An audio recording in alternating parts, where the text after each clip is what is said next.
میرے محبوب کا شہر مدینہ. ایک آدمی، ایک صحابی جہاد کو نکلے، اپنی بیوی سے کہنے لگے میں جا رہا ہوں، میری اجازت کے بغیر گھر سے نہ نکلنا. اور حدیث میں موجود ہے، امام ذہبی حدیث لائے ہیں، فرمایا قیامت کے دن اس کے پیر گلے سے لپٹے ہوں گے، اس کے پیروں کو گلے سے باندھ دیا جائے گا. یہ کون عورت ہے؟ رب فرمائے گا یہ وہ تھی جو خامد کی اجازت کے بغیر گھر سے نکلا کرتی تھی، بغیر اجازت کے گھر سے نکلتی تھی. سید عالم صلی اللہ تعالی وسلم، بڑی عجیب حدیث ہے، میں پڑھتا ہوں تو رو پڑھتا ہوں. حضور حضرت فاطمہ کو لینے گئے، شادی کے تیسرے دن حضور لینے گئے. میرے محبوب نے آزمانے کے لیے کہا فاطمہ چلے، فاطمہ چلے. یوں ہاتھ باندھ دیے، عرض کی سونیا باپ بھی ہیں آپ، نبی بھی ہیں. میری جرت نے انکار کی، لیکن ابا جی آپ کی زبان سے سنا ہے شوہر کی بغیر اجازت نکلنا نہیں. اگر اجازت دے تو علی کا انتظار کر لو. عزت والے رسول کی عزت والی بیٹی نے جب کہا نا سونیا اجازت دیں تو انتظار کر لو، کریم رسول کی آنکھوں میں آنسو آئے. فاطمہ کہتی ہے میرا کچا گھر، اور میرے رسول پاک نے اپنی طامت کو سمیٹا، اور سمیٹ کر نبی کریم علیہ السلام کچی زمین پر دیوار سے ٹیک لگا کے بیٹھے. آج عجیب ہے، جناب علی بھی دیر سے آئے، پہنچے، حضور کو بیٹھے دیکھا، یوں نظر اٹھی. حضرت علی سے میرے مصطفیٰ نے پوچھا، حضرت علی سے مدینے کے محبوب نے پوچھا کہ علی کر تو اجازت دے تو بیٹی کو لے جاؤں. حضرت علی پھوٹ پھوٹ کے روئے، میرا روپ بھی نہیں تے میرا رنگ بھی نہیں تے مینوں یار منان دا ٹنگ بھی نہیں. تو امیر حرم، میں غریب بے نوا، تو کجا من کجا. سونیا علی جتنی بھی عزت ہے تیرے قدموں کی برکت سے ہے. حضور میں اجازت دوں؟ فرمایا فاطمہ کو میں نے سکھایا ہے. اور فاطمہ کہتی ہے جب تک علی نہیں آئیں گے میں جاؤں گی نہیں. حضرت علی رضی اللہ تعالیٰ عنہ بولے، کہنے لگے یا رسول اللہ دعا کیجئے گا اللہ فاطمہ کے ان اعمال کی برکت سے مجھے قیامت میں بھی بہتر صلہ عطا فرمائے. دوستو، رسول کریم صلی اللہ تعالی علیہ وسلم کا شہر مدینہ، ایک عورت خامد پابند کر گیا کہ میں جہاد کو جا رہا ہوں، میرے پیچھے سے گھر سے نہ نکلنا، گھر سے نہ نکلنا. امام غزالی نے مکاشفۃ القلوب میں لکھا گھر سے نہ نکلنا. بیوی کو پابند کر گیا. 4 گلیاں چھوڑ کے اس کا باپ رہتا ہے، عورت کا پیغام آیا تیرا باپ بیمار ہے. جو بیٹی کو باپ سے محبت ہوتی ہے کوئی پیمانہ ہی نہیں کہ کوئی ناپ سکے، کوئی ترازو نہیں کہ کوئی تول سکے. بیٹی باپ کے سینے پہ چڑھتی ہے تو لگتا ہے اللہ نے ساری رحمتیں اڈیل دی ہیں، سارا کرم آ گیا ہے. بیٹی کو دیکھ کے تھکاوٹیں اترتی ہیں. بیٹی ایک ایسا رشتہ ہے کہ باپ جڑا رہتا ہے بیٹی سے. بیٹی کو پیغام آیا کہ تیرا باپ بیمار ہے. بیٹی کہنے لگی میں نہیں جاؤں گی، میرا خامد پابند کر گیا ہے.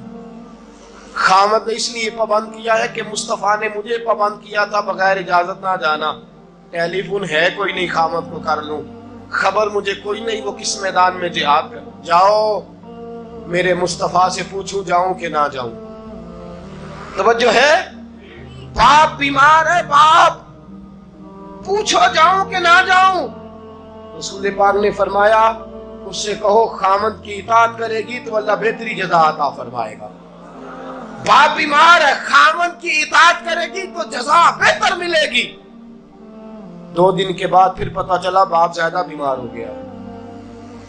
دوستو کڑی بات، حضور جاؤں کہ نہ؟ فرمایا خامد کی اطاعت کرے گی تو بہتر جزا ملے گی. 4 دن گزرے، بیٹی کو پیغام آیا کہ تیرا باپ انتقال کر گیا. بیٹی پردیس میں ہو تو کہتی ہے میرے زیور بیچ دو، مجھے لے جاؤ پاکستان میں. جاتی دفعہ اپنے باپ کا مکھڑا دیکھنا چاہتی ہوں، لیکن باپ انتقال کر گیا. رسول کریم کی بارگاہ میں بیٹی نے پیغام بھیجا کہ سونیا کیا کروں، انتقال کر گیا میرا باپ. سایہ اٹھ گیا، حکم کیا ہے؟ مدینے کے چاند کے وہی جملے خامن کی اطاعت کرے گی تو اللہ بہتر جزا دے گا۔ دوستو یہ ہیں میرے رسول کے ماننے والی عورتیں۔ بیٹیوں دیکھو شوہر کی اطاعت کسے کہتے ہیں۔ یا رسول اللہ باپ انتقال کر گیا، دفن ہو گیا، حضور نے فرمایا پتہ کرو گئی کہ نہیں گئی۔ صحابہ لوٹے، سونیا قربان جائیں تیرے نظام پر، آقا قربان جائیں تیرے فرمان پر۔ تیرے جملوں کی تاثیر ایسی ہے کہ عورتیں اگرچہ کمزور ہوتی ہیں پر تیرے دین کی پہرے دار بن گئی ہیں۔ حضور آپ کی سنت کے لیے استقامت کا پہاڑ بن گئی ہے۔ حضور وہ گئی نہیں، کائنات کے امام نے ہاتھ اٹھائے، رسول پاک نے ہاتھ اٹھائے، اور صحابہ فرماتے ہیں آج اس عورت کے مقدر جاگے، چند آنسو حضور کے گرے، اور پھر چہرے پہ ہاتھ پھیر کے فرمایا جاؤ اسے جا کے خوشخبری دے دو، تو نے اپنے خامد کی اطاعت کی ہے، تیری اس فرما برداری کی وجہ سے اللہ نے تجھے بھی بخش دیا ہے، تیرے باپ کی بھی بخشش فرما دی ہے۔ تو نے خامد کی اطاعت کی، تو بھی بخشی گئی۔ عورتیں، میں نے ایک حدیث پڑھی، خدا کی قسم اٹھا کے کہتا ہوں، حدیث پڑھی اور پھر میں نے کتاب بند کر دی۔ میں نے کہا اس سے آگے میرے اندر ہمت ہی نہیں ہے، میں پڑھ ہی نہیں سکتا۔ میں نے جیسے کہا کہ پہلے تو صحابہ کرام میں اہل بیت کو ہم معصوم نہیں مانتے، ان سے جو کوتاہیاں ہیں وہ بھی ہماری اصلاح کے لیے ہیں تاکہ ہمیں توبہ کے طریقے سمجھ میں آ جائیں۔ عزیز دوستو، میرے محبوب کی شہزادی، بس رسول اللہ صلی اللہ علیہ وسلم کی شہزادی سیدہ فاطمہ محبوب پاک کی بارگاہ میں آئیں، رنگ اڑا ہوا ہے، آنکھیں رو رو کے تھکی ہوئی ہیں۔ محبوب کی شہزادی در رسول پہ آئی، آ کے حضور کے سامنے کھڑی ہوئی، کہا یا رسول اللہ صلی اللہ علیہ وسلم، حضور آج میں بڑی الجھن میں پھنس گئی تھی، آقا آج میں بڑی پریشان ہو گئی تھی۔ حضور نے فرمایا کیا ہوا؟ کہا یا رسول اللہ میں اور علی باتیں کر رہے تھے، باتیں کرتے کرتے بات بڑھنے لگی، حضور مجھ سے کوئی ایسا جملہ نکل گیا، علی ناراض ہو گئے، مجھ سے بات ہو گئی۔ دوستو درۃ الناصحین میں صاحب درۃ الناصحین لکھتے ہیں، کہا علی ناراض ہو گئے۔ سیدہ فاطمہ فرماتی ہیں میں نے 70 چکر لگائے علی کے کمرے کے۔ کتنے؟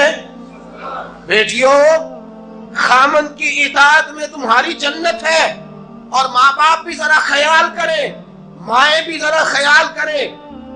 میرے رسول پاک نے فرمایا جو کسی عورت کو اس کے خامن کے خلاف بھڑکاتا ہے، جو کسی عورت کو اس کے خامن کے خلاف بھڑکاتا ہے، اللہ اسے جنت کی خوشبو بھی عطا نہیں کرے گا۔ چاہے اماں ہی مشورے دے رہی ہو، چاہے کوئی مشورہ دے رہا ہو، خامن کے خلاف جو بھڑکاتا ہے۔ سید عالم صلی اللہ علیہ وسلم کی صاحبزادی کہتی ہے میں نے 70 چکر لگائے، سونیا میں نے علی کو راضی کیا۔ حضور علی راضی ہوئے ہیں تو خبر دینے آئی ہوں، بس اس سے زیادہ بڑی بات اور نہیں مل سکتی۔ دل کے کان کھولنا، ذرا جاگنا، ذرا اٹھنا، ذرا ٹیک چھوڑنا، ذرا غور کرنا، یہ کیا جملے بول دیے میرے رسول نے۔ حضور نے فرمایا فاطمہ، یہ وہ فاطمہ ہے کہ جو جنتی عورتوں کی سردار ہے، یہ وہ فاطمہ ہے جن کا دوپٹہ اگر کبھی واضح ہو جائے تو سورج منہ چھپا کے نکل جائے، یہ وہ فاطمہ ہے کہ صبح قیامت آواز آئے گی نبیوں ولیوں غوثوں کتبوں ابدالوں گردنیں جھکا لو، نظریں بند کر لو، محمد کی بیٹی فاطمہ کی سواری گزرنے والی ہے۔ الفاطمہ تو بدعت منی، الفاطمہ تو سیدۃ النساء اہل الجنہ۔ حضور نے فرمایا فاطمہ تو نے اچھا کیا، علی کو راضی کر لیا، اگر علی تجھ سے ناراض رہتے اور تیرا انتقال ہو جاتا، حضور فرماتے ہیں فاطمہ میں تیرا جنازہ نہ پڑھتا۔ فرمایا میں اس سے بڑی بات کہاں سے لاؤ گے، اس سے بڑا فکرہ کہاں سے لاؤ گے؟ فرمایا فاطمہ میں تیرا جنازہ نہ پڑھتا اس لیے کہ تو مولا کائنات کی بیوی ہے، اگر تجھ سے علی ناراض رہتے۔ اور پھر میرے حبیب نے فرمایا جس کا خامند اس سے راضی ہوتا ہے اس کا اللہ بھی اس سے راضی ہوتا ہے۔ پھر اپنی بیٹی کو فرمایا بیٹی یاد رکھ، کوئی عورت اتنی نمازیں پڑھے جتنی حضرت عیسیٰ کی والدہ مریم نے پڑھی تھی، اتنا قرآن پڑھے جتنا جناب مریم نے پڑھا تھا، اتنا قرآن پڑھے جتنا حضرت مریم نے پڑھا تھا، لیکن پھر بھی اپنے شوہر کی نافرمانی کرے۔ فرمایا اللہ اس کی عبادتیں قبول نہیں کرے گا، اللہ اس کی ریاضتیں قبول نہیں کرے گا، تلاوتیں قبول نہیں کرے گا۔ قبول تب کرے گا جب شوہر کی فرما برداری کرے گا، قبول تب کرے گا جب شوہر کو راضی